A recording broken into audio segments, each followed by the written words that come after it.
The day was oppressively hot, the kind of heat that clung to the skin and turned every breath into an effort. In the forgotten corner of a neglected backyard, hidden behind tall, unkempt weeds and discarded junk, a small dog lay motionless. Her golden fur, once vibrant and full, had turned into a patchy, filthy mess of matted clumps and bare, raw skin. The air buzzed with flies, drawn by the stench of infection that emanated from her frail body. Open wounds marred her thin frame, and maggots writhed within them, a grotesque testament to how long she had been left to suffer. The dog's chest rose and fell in shallow, uneven breaths, a sign of life so faint it was almost imperceptible. Her eyes, dull and sunken, stared blankly ahead, devoid of any hope or recognition of her surroundings. She didn't flinch when the wind rustled the overgrown weeds, or when a rusted gate creaked in the distance. Her world was silent, empty, a place where no one came and no one cared. The house that once stood nearby had long since been abandoned. The family who lived there had moved away months ago, taking their belongings but leaving behind their most loyal companion. The chain around her neck, heavy and rusted, had once allowed her to roam the yard. Now, it confined her to a small patch of dirt where she had scraped at the ground in a futile attempt to find food. The remnants of her struggles were evident in the shallow grooves etched into the earth around her. The neighbors had noticed her once, barking weakly, crying out for help. But as days turned into weeks, her voice had faded. The few who had been aware of her plight assumed someone else would step in, someone else would care. And so, they closed their windows, turned up their televisions, and went about their lives, leaving her to her fate. But fate had other plans. On this sweltering morning, the sound of tires crunching gravel broke the stillness. A van, white and emblazoned with the logo of a local animal rescue organization, pulled up outside the property. Inside, Clara and her team were reviewing the details of an anonymous tip they had received the day before. "There's a dog," the message had read. "Abandoned, in terrible condition. Please help." Clara, a seasoned rescuer with years of experience, had seen her share of neglect and cruelty. But nothing could have prepared her for what awaited her beyond the rusted gate. As the team stepped out of the van, a wave of dread swept over them. The property was eerily silent, the kind of silence that seemed to echo with untold stories of suffering. The gate groaned loudly as they pushed it open. Clara led the way, her boots crunching over debris scattered across the yard. Broken glass, pieces of wood, an old, deflated basketball. Her eyes scanned the area, searching for any sign of the dog. And then she saw her. At first, Clara thought the small figure lying in the dirt might be a discarded pile of rags. But as she approached, the truth became horrifyingly clear. Her breath caught in her throat. "Oh no," she whispered, her voice breaking. She dropped to her knees beside the dog, her hands trembling as she reached out. The dog didn't move. Her eyes, dull and lifeless, flickered briefly, acknowledging Clara's presence before closing again. Clara's heart ached at the sight. She could see every bone in the dog's body pressing against her skin, her ribs sharp and prominent, her spine like a jagged ridge down her back. The wounds on her legs and sides were deep and festering, the skin around them raw and inflamed. Flies buzzed relentlessly, landing and crawling over her emaciated form. "Get the kit," Clara called over her shoulder, her voice urgent but steady. One of her colleagues, a younger rescuer named Miguel, sprinted back to the van to retrieve their emergency supplies. Another, a tall woman named Denise, knelt beside Clara, her face pale with shock. Clara leaned in closer, speaking softly. "Hey there, sweet girl," she murmured, her voice gentle. "We're here now. You're not alone anymore." She reached out slowly, carefully, to stroke the dog's head. The touch was feather-light, but even that caused the dog to flinch. Clara pulled her hand back, her heart breaking further. "It's okay," she whispered. "We're not going to hurt you." Miguel returned with a blanket and a medical kit. Clara took the blanket and draped it gently over the dog, shielding her fragile body from the harsh sun. "She's dehydrated," Clara said, her voice grim. We need to get her out of here now. The team worked quickly, but carefully. Denise clipped the chain from around the dog's neck, wincing at the raw wounds it had left behind. Miguel prepared a small syringe of water and gently pressed it against the dog's lips, encouraging her to drink. The dog's tongue flicked out weakly, her first act of trust in weeks. It wasn't much, but it was a start. As they lifted her onto a stretcher, Clara noticed something that made her pause. Despite everything, the pain, the fear, the neglect, there was the faintest wag of the dog's tail. It was barely more than a twitch, but it was there. Tears welled up in Clara's eyes. "You're a fighter," she said softly. "We're going to get you through this." The team carried her to the van, cradling her as if she were made of glass. As they drove away, the dilapidated yard faded into the distance, taking with it the memories of abandonment and despair. For the first time in a long time, the dog was on her way to safety, to care, to love. And though her journey was just beginning, her spirit, though battered, was not broken. The van raced toward the veterinary clinic, its tires humming steadily against the road. Inside, the atmosphere was tense yet focused. Clara sat beside the stretcher where the dog, now named Hope, lay, her fragile body swaddled in a soft blanket. Clara's hands hovered protectively over her, occasionally brushing against Hope's side in a gesture of reassurance. Every so often, she whispered soothing words, hoping that somewhere deep inside, Hope could feel the warmth of her presence. Miguel drove with a quiet intensity, his eyes locked on the road ahead. Denise sat in the passenger seat, glancing back at Clara and Hope every few minutes. "How is she?" Denise asked, her voice low, as though afraid to disturb the fragile bubble of calm inside the van. "She's hanging on," Clara replied, though her voice carried the weight of uncertainty. Hope's breathing was shallow, and her body seemed too still, almost as if she were afraid to let herself trust the safety surrounding her. Clara studied her closely, noting every tiny movement, the faint twitch of her ear, the slight rise and fall of her chest. These small signs of life were all Clara needed to keep fighting for her. The clinic was ready when they arrived, thanks to a call from Miguel on the way. The veterinary team met them at the door, their faces a mixture of professionalism and concern. The head veterinarian, Dr. Ellis, led the team as they wheeled Hope inside. "Tell me everything," she said, her voice calm but brisk. Clara explained what they had found: the maggot-infested wounds, the emaciation, the signs of dehydration and malnutrition. Dr. Ellis nodded grimly. "We'll do everything we can," she assured Clara. "But she's in critical condition. It's going to take time and a lot of care." Hope was whisked away into the exam room, leaving Clara, Miguel, and Denise standing in the waiting area. The silence that followed was heavy, each of them lost in their thoughts. Clara's mind raced through every moment of the rescue, searching for something they might have missed, something more they could have done. "She's a fighter," Denise said softly, breaking the silence. "You saw how she wagged her tail. She hasn't given up yet." Clara nodded, clinging to that small but profound gesture of hope. "She hasn't," she agreed. "And neither will we." Hours passed as the team worked on Hope. Dr. Ellis and her staff cleaned the wounds meticulously, removing every maggot and disinfecting the open sores. They started her on 4 fluids to combat the severe dehydration and administered antibiotics to fight the rampant infections. Hope remained still through most of the ordeal, her energy too depleted for resistance. At one point, Clara was allowed to step into the room briefly. She watched as Dr. Ellis gently examined Hope's frail body.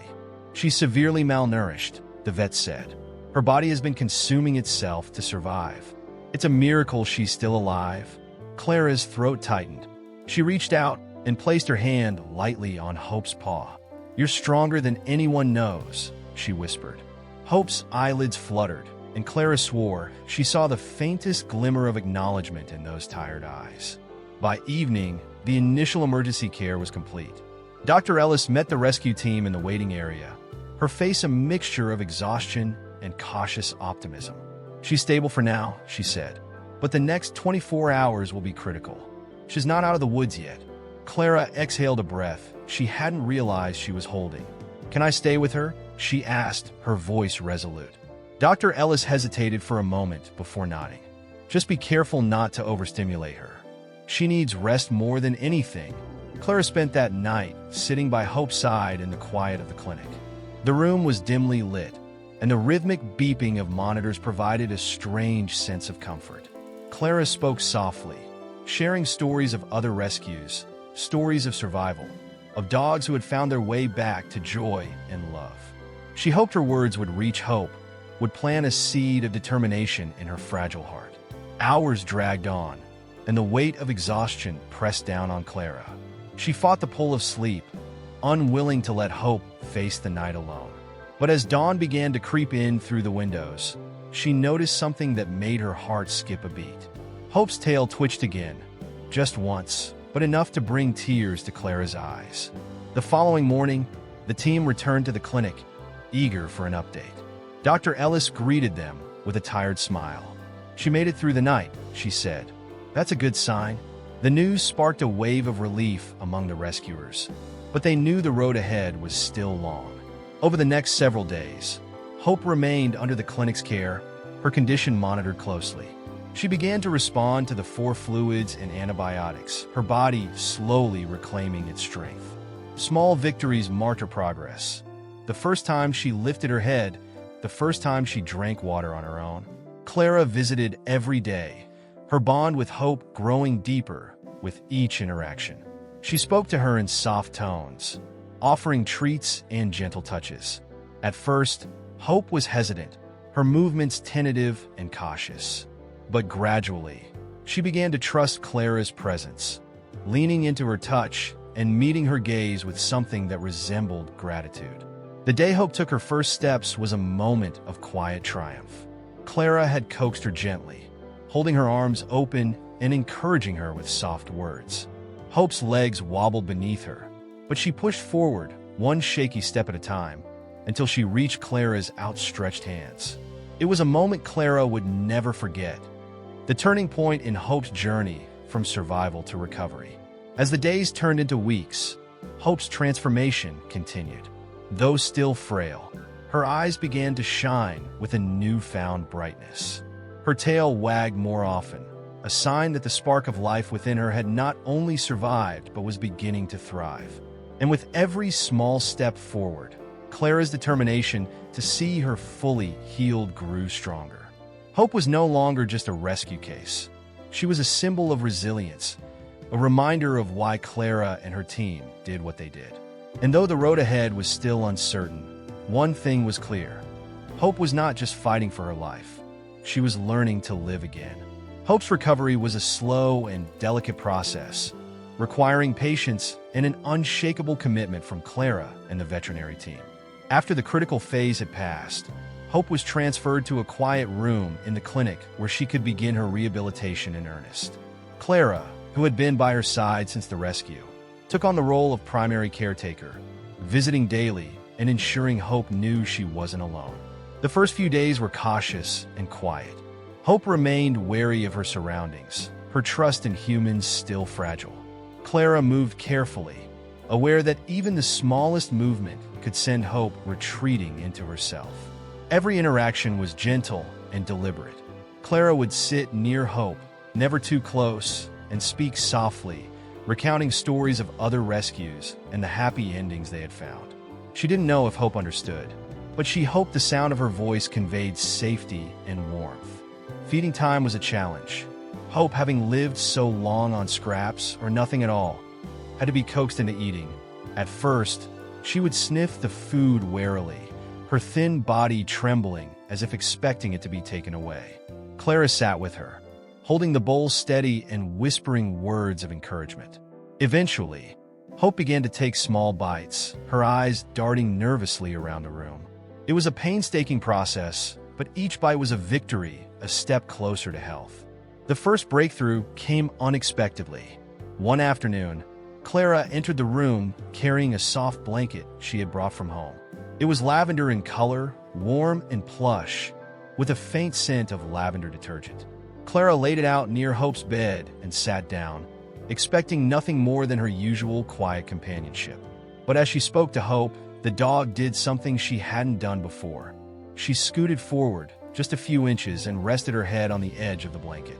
Clara froze, her heart swelling with hope. She didn't move, not wanting to startle Hope. Instead, she continued to talk, her voice steady and calm, as if this were the most natural thing in the world. Hope stayed there, her head on the blanket, her eyes watching Clara with a mixture of caution and curiosity. It was a moment Clara would later describe as the first sign that Hope was beginning to trust her. Over the following weeks, Hope's small victories began to add up. She started to stand on her own, her legs still shaky, but gaining strength. She learned to walk again, her steps hesitant but determined. Clara would guide her gently, using treats to encourage her forward. Each step was celebrated, each milestone cherished. Hope's physical appearance also began to transform. Her wounds, once raw and inflamed, healed gradually under the care of the veterinary team. Her fur, matted and patchy when she was rescued, began to grow back, soft and golden. Though some scars would remain, they were no longer the defining features of her body. Instead, she looked like a dog who had been given a second chance at life. Emotionally, the changes were more subtle, but no less profound. Hope's tail, which had barely moved during her first days at the clinic, began to wag more frequently. At first, it was just a faint twitch when Clara entered the room, but soon it became a full wag, a sign of her growing comfort and happiness. Her eyes, once dull and lifeless, now held a spark of curiosity. She began to seek out Clara's presence, following her with her gaze and even nudging her hand for pets. One day, Clara brought a small toy to Hope's room, a soft, squeaky ball. She placed it on the floor and waited, watching to see how Hope would react. At first, the dog simply stared at it, her head tilted slightly. Then, cautiously, she reached out with her paw and batted it forward. The squeak startled her, and she pulled back, her ears perked up in surprise. Clara laughed softly, the sound filling the room with warmth. "It's okay, sweet girl," Clara said, nudging the ball toward her again. Hope stared at it for a moment, then tentatively pushed it with her nose. The squeak didn't frighten her this time. Instead, she nudged it again, her tail wagging faintly. It was the first time Clara had seen her play, and it brought tears to her eyes. In that simple act, Hope was beginning to reclaim a part of her spirit that had been buried under layers of fear and neglect. As Hope continued to heal, her story spread beyond the walls of the clinic. Clara had shared updates on social media, documenting Hope's journey from the day of her rescue to her gradual recovery. The posts resonated with people, many of whom were moved by Hope's resilience and the unwavering dedication of her caretakers. Messages of support poured in, along with donations to help cover her medical expenses. Some people sent toys, blankets, and treats, wanting to contribute to Hope's newfound happiness. The local community, once indifferent to the plight of neglected animals, began to rally around her story. Neighbors who had ignored the warnings of her suffering expressed regret and a renewed commitment to helping animals in need. A small group even organized a fundraiser for the local shelter, inspired by Hope's journey. Despite the progress, there were still challenges. Hope had moments of fear that reminded Clara of how deep her scars ran. Loud noises, sudden movements, or unfamiliar people could send her retreating to a corner, her body trembling. But Clara was patient, always ready to reassure her that she was safe. With time and consistency, Hope's confidence grew, and those moments of fear became less frequent. The day Hope took her first walk outside was a turning point. Clara had waited until Hope was strong enough and comfortable enough to face the world beyond the clinic. She attached a lightweight leash to Hope's new collar, a soft, lavender one that matched her blanket, and led her out into the clinic's fenced yard. At first, Hope hesitated, her paws rooted to the ground. Clara knelt beside her, offering a treat and speaking in a calm, encouraging tone. "You can do this, Hope," she said. "The world isn't so scary anymore." Slowly, step by step, Hope followed Clara into the yard. Her nose twitched as she sniffed the air, taking in the scents of grass, flowers, and the faint hint of other animals. The sunlight touched her golden fur, and for the first time in what felt like forever, Hope lifted her head and wagged her tail. It was a moment of pure triumph, one that Clara would later describe as the culmination of weeks of hard work and unshakable faith. Hope was no longer just surviving. She was learning to live, to trust, and to find joy in the simple moments. And though her journey was far from over, she had already proven one thing. The dog who had been left for dead was now filled with life and, finally, hope. The months of rehabilitation transformed Hope into a dog no one could have recognized from her first days at the clinic. Her fur, now soft and golden, gleamed in the sunlight as she walked beside Clara during their daily outings in the clinic's fenced yard. The once frail and trembling creature had grown stronger, her body filling out with the healthy weight of regular meals and care. But what stood out most was the light in her eyes, a spark of life that had been reignited through months of love, patience, and resilience. Clara sat in her small office at the rescue center one crisp morning, staring at her computer screen.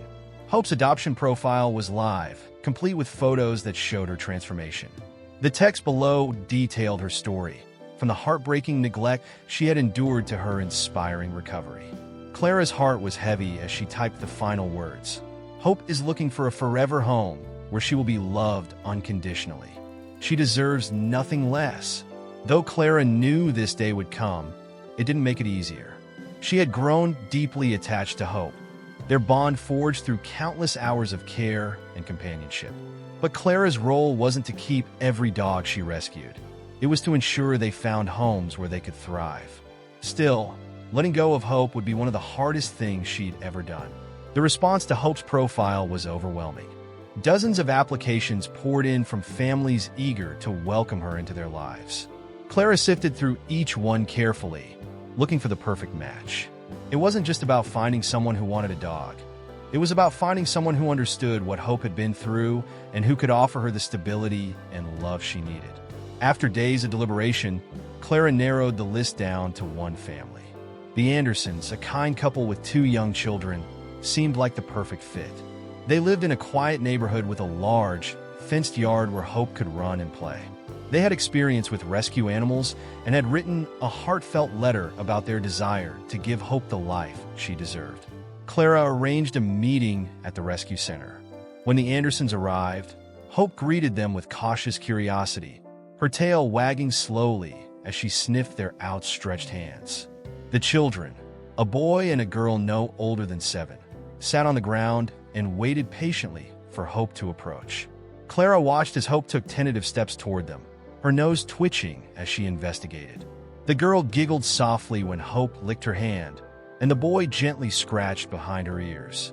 "She's beautiful," Mrs. Anderson said, her eyes welling with tears. "We'd be so lucky to have her in our family." Clara felt a lump in her throat as she nodded. "She's come such a long way," she said. "She just needs a lot of love and patience. But I think she's ready." The next week was bittersweet. Clara spent as much time with Hope as she could, savoring their final days together. On adoption day, she packed a small bag for Hope with her favorite blanket, toys, and a few treats. She also included a letter for the Andersons, detailing Hope's quirks and preferences, along with her favorite phrases that always seemed to comfort her. When the Andersons arrived, Hope greeted them with more confidence than before, her tail wagging steadily. Clara knelt beside her one last time, cupping her face gently. "You're going to be so happy," she whispered, kissing the top of Hope's head. "This is your chance, sweet girl. You deserve all the love in the world." Clara handed the leash to Mr. Anderson, her heart breaking and swelling with pride at the same time. Hope looked back at her as she walked toward the car, her eyes filled with something Clara could only describe as gratitude. "Be good," Clara called softly, waving as the car pulled away.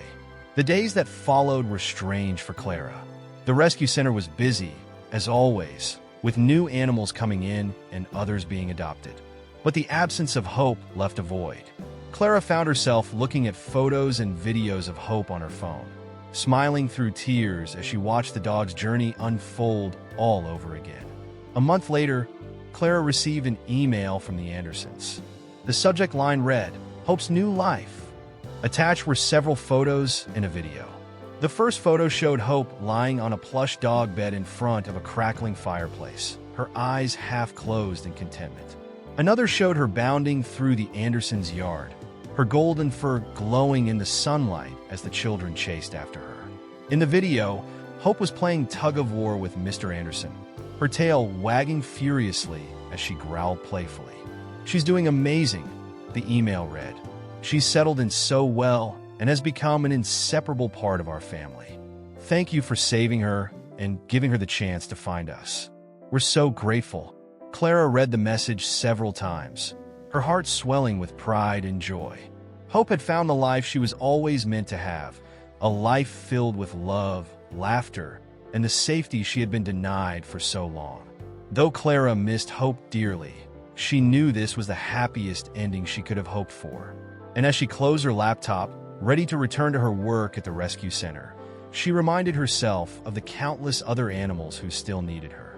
Hope's story wasn't just a success. It was a reminder of why she did what she did, and a testament to the power of second chances. Hope's journey was proof that even the most broken souls could heal and thrive with love, compassion, and perseverance. And somewhere, in a warm and loving home, Hope thrived, her past a distant memory, her future brighter than ever.